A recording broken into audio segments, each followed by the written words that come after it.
Syrup पर सरकार की तरफ से अब पाबंदियां ज्यादा सख्त होने वाली हैं। तो ये बड़ी खबर इस बीच आपको बता दें, कप सिरप निर्यातकों को आउटबाउंड शिपमेंट की अनुमति प्राप्त करने से पहले 1 जून से निर्दिष्ट सरकारी प्रयोगशालाओं में अपने जो कप सिरप हैं, जो प्रोडक्ट है, जो उत्पाद हैं, उनका परीक्षण करवाना होगा, उनका टेस्ट करवाना होगा। ये गवर्नमेंट की तरफ से सख्त बातें जो कप सिरप हैं उनके तरफ आई हैं। तो और सख्त पाबंदियां गवर्नमेंट इंक्रीज कर सकती है, बढ़ा सकती है।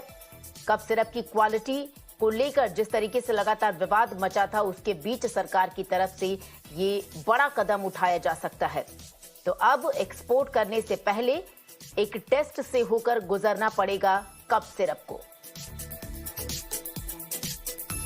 तो शिपमेंट से पहले ये टेस्टिंग की जाएगी। ये कप सिरप जो कंपनियां हैं उनके लिए अनिवार्य किया जाएगा। जून 1 से ये कप सिरप कंपनीज के लिए अनिवार्य हो जाएगा। शिपमेंट से पहले उन्हें एक टेस्ट से होकर गुजरना पड़ेगा।